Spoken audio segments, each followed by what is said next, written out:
పేదరికంలో పుట్టి మహోన్నత స్థాయికి ఎదిగి దేశానికి ఉప ప్రధానిగా డాక్టర్ బాబు జగ్జీవన్ రామ్ చేసిన సేవలు చిరస్మరణీయమని, ఆయన ఆశయ సాధనలో ప్రతి ఒక్కరూ నడుచుకోవాలని రాష్ట్ర న్యాయ మైనార్టీ సంక్షేమ శాఖ మంత్రి ఎన్ఎండి ఫరూక్ అన్నారు.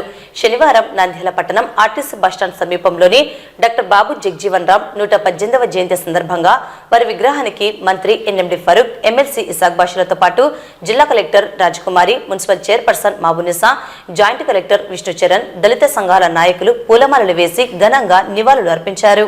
అనంతరం విక్టోరియా రీడింగ్ రూమ్ ఆవరణలో సాంఘిక సంక్షేమ శాఖ ఆధ్వర్యంలో ఏర్పాటు చేసిన సమావేశంలో వారు మాట్లాడుతూ, దేశానికి ఉప ప్రధానిగా డాక్టర్ బాబు జగ్జీవన్ రామ్ చేసిన సేవలు ఎనలేనివని, ఆయన ఆశయ సాధనలో ప్రతి ఒక్కరూ నడుచుకోవాలని సూచించారు. అప్పటి చట్టాలు వివక్ష లేని సమాజం ఏర్పాటు చేసిన మహనీయులు బాబు జగ్జీవన్ రామ్ అన్నారు. డాక్టర్ అంబేద్కర్ కూడా ఒక దళితులకే కాదు, మనందరికీ నాయకులన్నారు. ప్రధాన కేంద్రంలో మంచి విగ్రహాన్ని ఏర్పాటు చేయడం జరుగుతుందన్నారు. అలాగే ప్రజలకు ఇచ్చిన ప్రతి హామీ నెరవేర్చే దిశగా చర్యలు చేపట్టడం జరుగుతుందన్నారు. ఎల్లప్పుడూ ప్రజలకు సేవలు అందించే దిశగా అడుగులు వేయడం జరుగుతుందన్నారు. డాక్టర్ బాబు జగ్జీవన్ రామ్ కు భారతరత్న అవార్డు ఇచ్చేందుకు అన్ని సంఘాల నాయకులు ప్రభుత్వానికి ప్రతిపాదనలు పంపాలని మంత్రి సూచించారు. భారత జాతి సమగ్రతకు జాతి, మతం, కులం, వర్గం అనేది ఉండకుండా దేశ అభివృద్ధిపై ప్రతి పౌరునికి బాధ్యత ఉండాలన్నది డాక్టర్ బాబు జగ్జీవన్ రామ్ తపన అని అన్నారు. ఈ విషయాన్ని ప్రపంచానికి చాటి చెప్పిన మహోన్నత వ్యక్తి అని కొనియాడారు. సుదీర్ఘ రాజకీయ చరిత్రలో భారతదేశపు ఉప ప్రధానిగా, రక్షణ శాఖ మంత్రిగా ఉన్నప్పుడు ఇండో పాక్ విప్లవంలో కీలక పాత్ర పోషించారన్నారు. వ్యవసాయ శాఖ మంత్రిగా ఉన్నప్పుడు హరిత విప్లవం, కార్మిక శాఖ మంత్రిగా ఉన్నప్పుడు కార్మికుల సంక్షేమం, రైల్వే, రవాణా మంత్రులుగా ఎన్నో పదవులు అలంకరించి ప్రజలకు అత్యంత ఉపయోగపడే అనేక సంస్కరణలు ప్రవేశపెట్టారని తెలిపారు. ఈ కార్యక్రమంలో కౌన్సిలర్ నాగార్జున, దళిత సంఘాల నాయకులు కొమ్మపాలెం Srinivas, Balaswamy, Linganna, Chinna Venkataswamy, Sriramulu, Venkata Subbaiah, Chitikala Salomi, Lakshmi Srinivas, Narasimhaiah, SC ST vigilance monitoring committee సభ్యులు, జిల్లా అధికారులు, దళిత ప్రజా సంఘాల నాయకులు తదితరులు పాల్గొన్నారు. అందరికీ నమస్కారం. ఈ రోజు మనం బాబు జగ్జీవన్ రామ్ జయంతి సందర్భంగా ఇక్కడికి వచ్చి ఆయన్ను మననం చేసుకోవడం జరుగుతూ ఉంది. మహానేతల జన్మదినాలు గాని, ఏ అకేషన్ గాని వాళ్ళని ఒకసారి మననం చేసుకోవడం వల్ల మనము పునరుత్తేజితం అవుతామని చెప్పడానికి ఎటువంటి సంశయం లేదు. జగ్జీవన్ రామ్ గారు స్వాతంత్ర ఉద్యమంలో పాల్గొన్న మహానేత. కాంగ్రెస్ లో విపరీతంగా మహాత్మా గాంధీతో పాటు అడుగిడినాడు.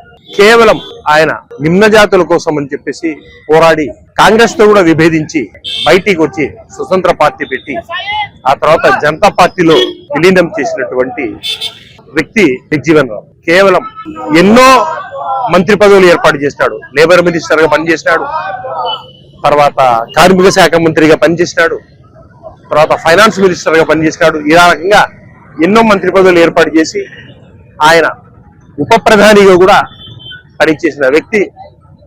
ఆయన 50 సంవత్సరాల రాజకీయ చరిత్రలో ఒక్కసారి కూడా ఓటమి ఎరగకుండా ఉన్న రికార్డ్ వ్యక్తి ఎవరు అంటే జగ్జీవన్ రామ్ గారు.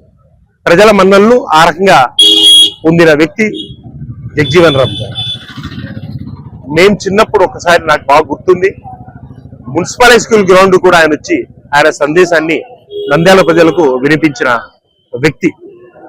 ఇటువంటి మహానేత జన్మదినాన్ని మరొకసారి గుర్తు చేసుకుంటూ ఆయన చూపెట్టిన అడుగుజాడల్లో అడిగిడి ప్రతి వ్యక్తి సమాన హక్కులతో ఉండాలని చెప్పేసి ఆయన ఆశయాన్ని మేము కూడా ముందుకు తీసుకెళ్తామని తెలుపుతూ మరొకసారి జగ్జీవన్ రామ్ గారి జన్మదినాన్ని మరొకసారి గుర్తు చేసుకుంటూ సెలవు తీసుకుంటాను. నమస్కారం. అందరికీ నమస్కారం. బాబు జగ్జీవన్ రావు గారి జయంతి శుభాకాంక్షలు ముందుగా అందరికీ తెలియజేసుకుంటూ, ఏదైతే ఆయన బలహీన వర్గాల కోసం ఆ రోజు పాటుపడి ఆశాజ్యోతిగా నిలిచి ఈ రోజు అందరికీ మార్గదర్శకాలు అయ్యి ఎంతో మంది మహనీయులలో ఆయన కృషి ఉందని మనం అందరం గమనించాలి. మనమందరము మన దేశం పట్ల, రాష్ట్రం పట్ల ఎంతో మహనీయులు ఈ రోజు మనము వాళ్ళ చరిత్రలను తలుచుకుంటూ వాళ్ళను స్మరించుకుంటున్నామంటే వాళ్ళందరూ మన దేశం కోసము, మన కోసం ఎంతో పాటుపడినారనేది మనం అన్నం గుర్తుంచుకోవాలి.